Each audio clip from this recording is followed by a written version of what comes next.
Hello people, हाय, good morning. बहुत बहुत स्वागत आप सभी लोगों का 10 मिनट करंट अफेयर सेशन में। आइए करते हैं शुरुआत और कवच के साथ। तो शुरू करेंगे बालक लोग। देखिए आज के हैं प्यारे प्यारे से करंट अफेयर्स हमारे पास में, बढ़िया से। ये हैं आपके प्यारे प्यारे शब्द। और कल हम लोगों ने क्या किया था? कल हमने करी थी गवर्नमेंट स्कीम्स, आप सबने पढ़ी थी। कल मैंने आपको कराई थी गवर्नमेंट स्कीम्स, जितनी भी 2024 में जितनी स्कीम्स आई हैं ना सरकारी, वो सारी स्कीम कराई थी। बहुत बढ़िया चीज़ थी। उससे क्या हुआ ना, आपको पूरी स्कीम रिवाइज हो गई। आज हम लोग करेंगे न्यूज़ पूरी। इसके बाद कल फिर क्या कराऊंगा, कल 2024 के ना सारे गवर्नमेंट अवार्ड्स कराएंगे हम आपको, ठीक है। कल सारे के सारे गवर्नमेंट अवार्ड्स करा देंगे, जितने भी 2024 में अवार्ड्स, गवर्नमेंट अवार्ड्स या किसी भी प्रकार के अवार्ड्स जो है वो सारे करा देंगे। तो बहुत हेल्पफुल रहेगा। तो प्लीज़ मेक श्योर अभी इधर ना एक भी सेशन ना आपका छूटे ना आपका, ठीक है। चलो आओ देखो भाई। तो पहली न्यूज हमारे पास में आ रही है, इंटरनेशनल बिग कैट अलायंस। ये एक आधिकारिक इंटरनेशनल लीगल एंटिटी बन चुका है भाई। देखो आईबीसीए है क्या, आपके मन में प्रश्न होगा, आईबीसीए आखिरकार है क्या?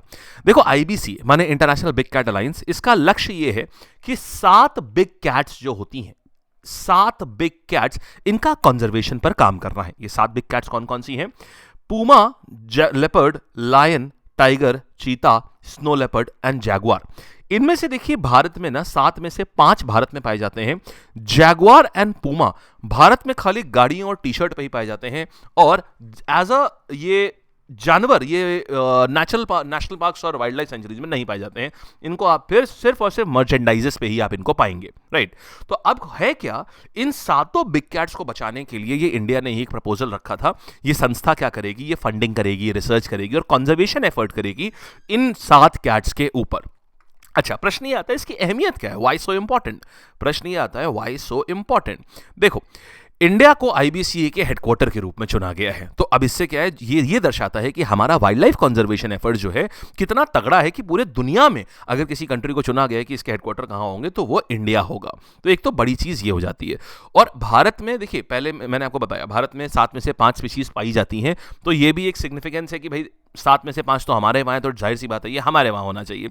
इससे, इस इनिशिएटिव से क्या हुआ, ग्लोबल कोऑपरेशन, कि भाई जो भी ये 7 कैट में जो भी संकटग्रस्त स्थिति में है, जैसे मान लीजिए किसी की संख्या बहुत कम हो रही है, तो हम एक ग्लोबल लेवल पे चीजें हम पहुंचा पाएंगे, ठीक है। अच्छा देखिए, अब मैं आपसे बात करता हूं इन्हीं कैट से रिलेटेड कुछ डेवलपमेंट्स की बात करता हूं। देखिए प्रोजेक्ट टाइगर एक शुरू हुआ था, आपको याद होगा।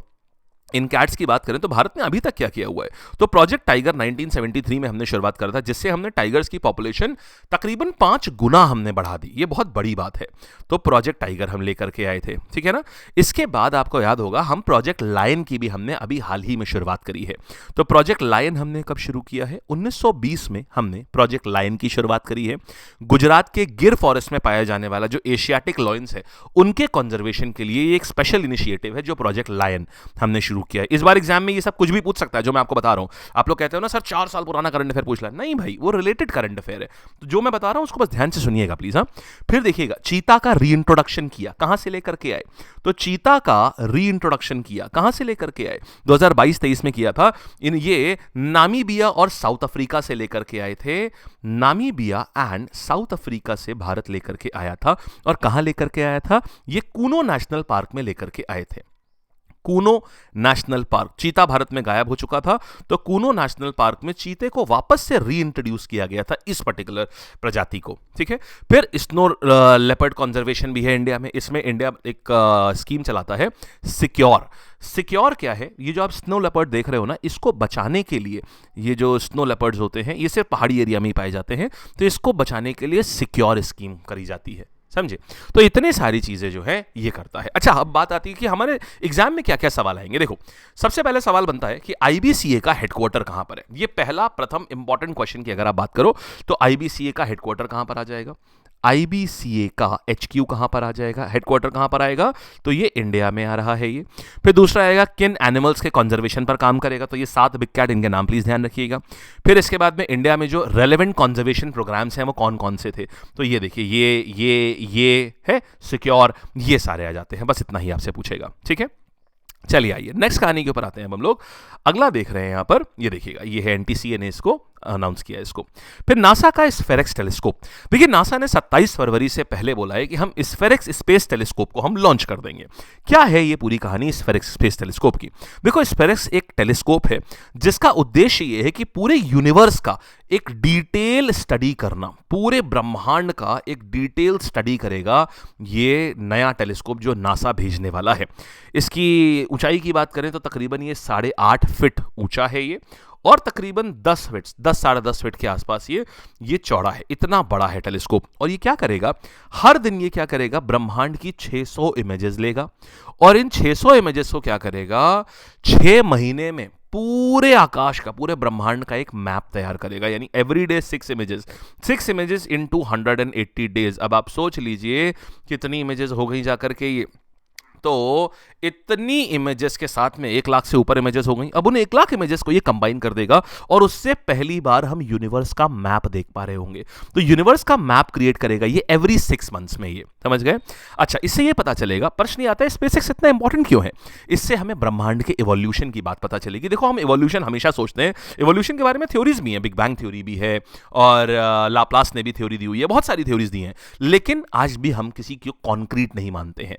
तो इवोल्यूशन पे और समझेंगे, गैलेक्सी कैसे बनती है, ये सारी चीजें हमको समझ में आएंगी। ठीक है, तो कौन भेज रहा है? भेज रहा है नासा, इसको भेज रहा है। नाम क्या है? स्फेरेक्स टेलीस्कोप।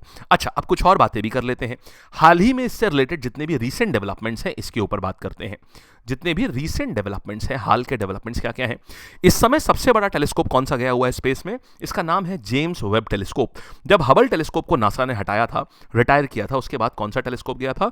जेम्स वेब टेलीस्कोप गया था, जो कि इस समय अभी तक का सबसे बड़ा टेलीस्कोप है जो स्पेस में काम करता है, सबसे आधुनिक है ये। ठीक, और इसने यूनिवर्स की सबसे डीप तस्वीरें भी इसी ने ली है। कब गया था ये? It was in the year 2021। फिर इसके बाद एक गया है यूक्लिड टेलीस्कोप। यूक्लिड टेलीस्कोप किसने भेजा था? यूक्लिड टेलीस्कोप जो है ये यूरोपियन स्पेस एजेंसी ने भेजा है, इन्होंने भेजा है। जेम्स वेब टेलीस्कोप नासा ने भेजा है, तो नासा के द्वारा भेजा गया सबसे बड़ा टेलीस्कोप जो है ये है जेम्स वेब। इसके बाद ईएसए के द्वारा, यूरोपियन स्पेस एजेंसी के द्वारा भेजा गया है सबसे बड़ा टेलीस्कोप है यूक्लिड। और इसके बाद में इंडिया ने कौन सा भेजा है साहब? इंडिया का आता है आदित्य L1 मिशन।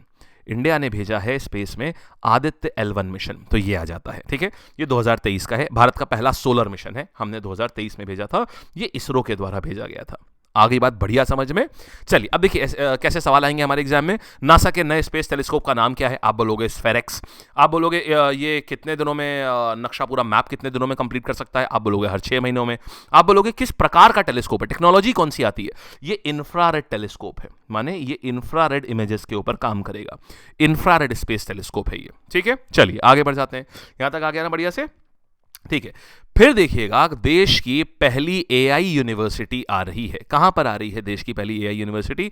वेल, ये आ रही है महाराष्ट्र में। देखिए इस समय ना यूएसए, चाइना, इनमें सबके पास में ना इस समय ये लोग अपनी अपनी एआई यूनिवर्सिटीज इनके वहां बहुत तगड़े से चल रही है। तो हमारे वहां भी अब पहली एआई यूनिवर्सिटी आने जा रही है, महाराष्ट्र लेकर के आ रहा है इसको, देखिएगा। So Maharashtra will set up first artificial intelligence university. और आशीष शेलार वहां के जो मिनिस्टर साहब हैं, आईटी मिनिस्टर, इन्होंने एक टास्क फोर्स बनाई। इस टास्क फोर्स में कौन कौन है?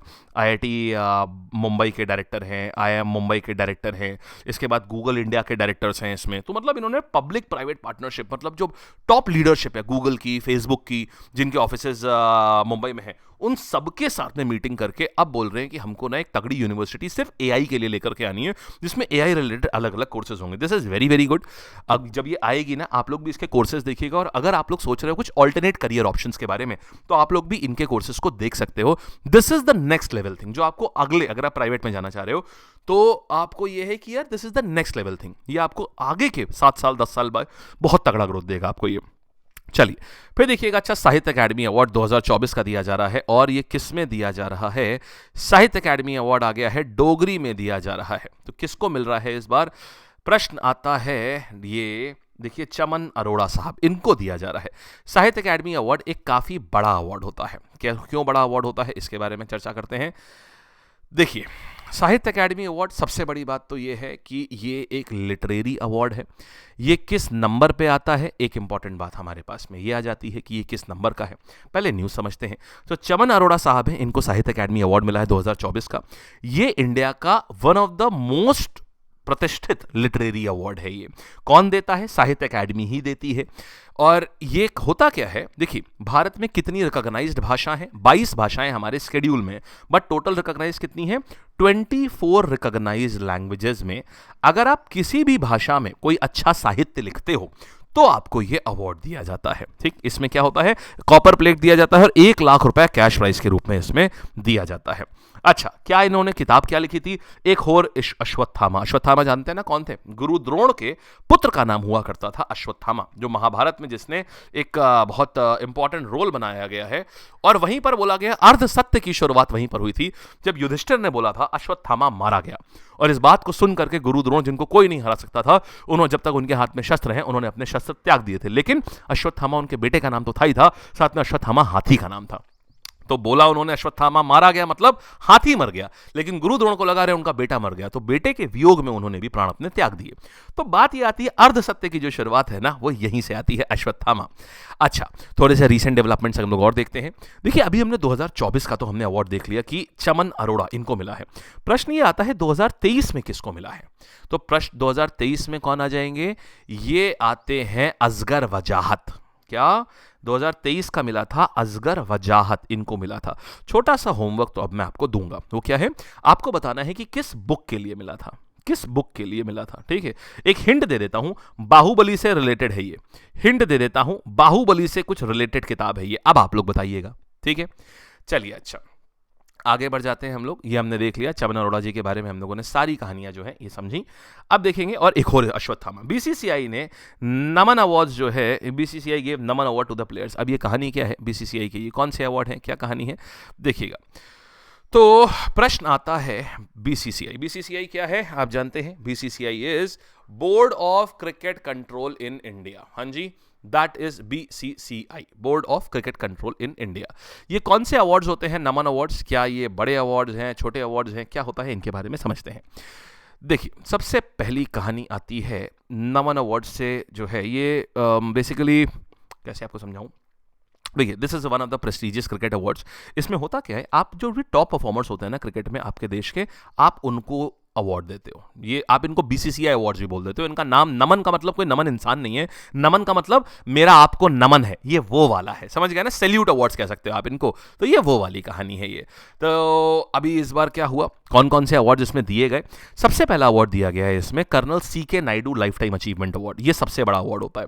कौन थे कर्नल सीके नायडू? प्रश्न ये उठता है, क्या आप में से किसी को भी पता है कि who was colonel CK Naidu? Anyone? कोशिश करिए, अगर आपको अपने दिमाग में अगर आप रिकॉल कर पा रहे हो कि who is colonel CK Naidu. तो सीके नायडू साहब जो है ये टेस्ट क्रिकेट से एसोसिएटेड है भाई साहब। कर्नल सीके नायडू जो लाइफ टाइम अवार्ड जो है ये one of the most prestigious award है, और ये पहले टेस्ट क्रिकेट के कप्तान हुआ करते थे। अब आप समझ गए? तो कर्नल कोट्टरी कनकैया नायडू ये इनका नाम हुआ करता था। जब भारत ने पहली बार टेस्ट क्रिकेट खेला था 1936 के आसपास की बात है, तब इन्हीं को कप्तान बनाया गया था। तो ये पहले इंडिया के टेस्ट कप्तान हैं, इसीलिए इन्हीं के नाम पर यह अवार्ड दिया जाता है। तो किसको दिया जा रहा है? ये सचिन तेंदुलकर का ये अवार्ड मिल रहा है। फिर इस बार बेस्ट क्रिकेटर किसको मिला? Jasprit Bumrah, Smriti Mandhana. Best men's debut Sarfaraz Khan. Best women's debut Asha शोभना।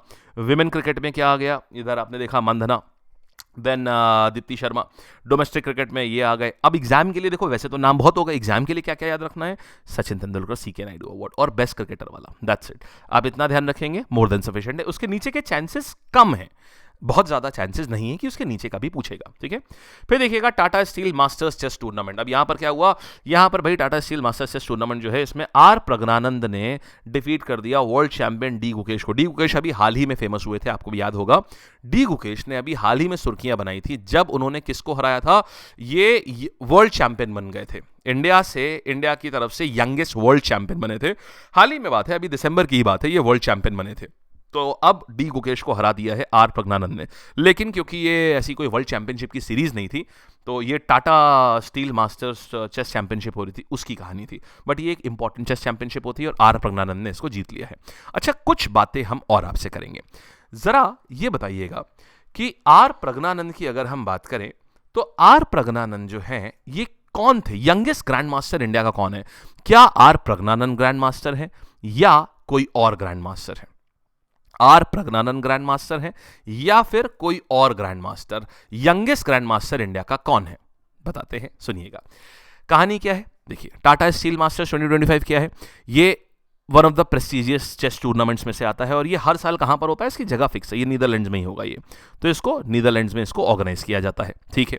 इस बार फाइनल मैच किसके किसके बीच में था, आर प्रज्ञानंद के बीच में और डी गुकेश के बीच में था। दोनों खिलाड़ियों के बीच में इतनी कांटे की टक्कर थी कि एंड में आकर के टाई हो गया। जब टाई हो गया तो टाई ब्रेकर राउंड खेला गया, उसमें आर प्रज्ञानंद जीत गए। अब बात करते हैं आर प्रज्ञानंद के लिए ये फेमस क्यों है, क्योंकि ये उनकी पहली Tata steel masters title win है, ये इससे पहले इन्होंने कभी नहीं किया ये, और प्लस इसमें हराया भी किसको, जो इस समय वर्ल्ड चैंपियन है डी गुकेश, उनको हरा दिया है। अच्छा अब देखिएगा, अब डी गुकेश की बात करते हैं। देखिए डी गुकेश की अगर हम बात करेंगे तो सबसे पहले बने थे डी, ये आप ही के ऊपर, अच्छा छोड़ता हूं मैं, आप ये मुझे बताइएगा यंगेस्ट कौन है, डी गुकेश है, और ये भी बता दूं इनके बीच में ना छोटा सा अंतर है, एक बना था 12 साल 10 महीने पर और वो उस समय यंगेस्ट था, लेकिन उसके बाद क्या कि मैं आपको सारे हिंट दे दे रहा हूं, अब आपको जरा सा खाली ढूंढना है, डी गुकेश और आर प्रज्ञानंद में यंगेस्ट कौन है, एक बता देता हूं, और दोनों को ही यंगेस्ट का खिताब मिल चुका है, तो ये क्या कहानी है ये भी सोचिएगा। एक बना था 12 साल 7 महीने पे और एक बना है 12 साल 10 महीने पे वर्ल्ड चैंपियन। अब आप सोचिएगा कि यार इसमें क्या कहानी हो सकती है, तो यंगेस्ट कौन हुआ, ठीक है। चलिए आइए अब देखते हैं सवाल। देखिए देश में इंटरनेशनल बिग कैट अलायंस कहां पर आ रही है भाई, भारत में आ रहा है। फिर बात करेंगे कौन से कंट्री में मेंबर है इंटरनेशनल बिग कैट अलायंस का, अभी मेंबर नहीं है, कौन सा देश इंटरनेशनल बिग कैट अलायंस का मेंबर नहीं है। देखिए मेंबरशिप की अगर हम बात करेंगे तो कौन कौन से हैं बताता हूं आपको। इंडिया हो गया, इंडिया के बाद में आपका आ गया निकारागुआ, निकारागुआ ये आ गया मेंबर। फिर आपका आ गया एस्वाटिनी, ये एस्वाटिनी ये आ गया मेंबर। देन हमारे पास आया सोमालिया हो गया और देन लाइबेरिया हो गया। ये आपको याद करना होगा, ये आपको 1 2 3 4 5, ठीक। तो लाइबेरिया है, निकारागुआ है, इंडिया है, जापान नहीं है ये, ठीक। फिर नासा कहाँ से भाई, जो स्फेरिक्स इसका टेलीस्कोप है, तो इसको किससे लॉन्च कर रहे हैं, कहाँ से कैसे क्या लॉन्च कर रहे हैं, वेल ये इसको यूएस से लॉन्च करेंगे और नासा इसको फाल्कन से लॉन्च करेगा ये, ठीक। यूएस से लॉन्च होगा 27 से पहले, तो अमेरिका ही हो जाएगा। फिर देखिएगा इंडिया की पहली आर्टिफिशियल इंटेलिजेंस एआई यूनिवर्सिटी कहाँ आ रही है, ये महाराष्ट्र में आ रही है। फिर देखिएगा यहाँ पर कौन सा राइटर है जिसने साहित्य अकादमी अवार्ड डोगरी भाषा के लिए जिसको मिला है, एक होर अश्वत्थामा, ये मिला है चमन अरोड़ा को, यस। तो अब आते हैं यहाँ पर बेस्ट क्रिकेटर अवार्ड जो है ये किसको मिला है, नमन अवार्ड। बेस्ट क्रिकेटर इस बार किसको मिला है, जसप्रीत बुमराह और स्मृति मंधाना, ठीक है। बेस्ट वुमेन डेब्यू अवार्ड नमन अवार्ड्स को किसको मिला है, ये आपके लिए एक सवाल में होमवर्क छोड़ रहा हूं, ठीक है। चलिए title Tata steel masters chess tournament किसने जीता है, ये जीता है किसने, आर प्रज्ञानंद ने जीता है ये। दैट्स इट गाइस, तो कहानी होती है समाप्त। अब करेंगे टाटा बाय बाय और मुलाकात करेंगे अब हम लोग अपने 10 बजे वाले सेशन में, ठीक है जी। Thank you, bye bye, take care. और कल हम लोग करेंगे 2024 के सारे अवार्ड्स में आपको कल कराऊंगा, तो क्लास मिस मत करना कल वाली भी, ठीक है जी। चलिए thank you, bye bye, take care, all the best. और आप लोगों में से अगर कवच में एनरोल नहीं हुए हैं तो कवच अब बंद होने वाला है, कल इसकी डेट अनाउंस हो चुकी है। कवच को बंद कर रहे हैं, मतलब इसमें एडमिशन इसमें क्लोज कर रहे हैं, तो आप लोग जो भी आप इसमें मेंटोरशिप चाह रहे हो पर्सनल, आप ज्वाइन कर सकते हैं। इट्स 2199 और विद कोड लैब ये आपको पड़ेगा 999 का, ठीक है जी। चलिए bye bye, take care, tata, all the best. और लैब एक्सप्रेस बैच में एडमिशन सब क्लोज हो गए हैं, ठीक है जी। चलिए थैंक यू, बाय बाय।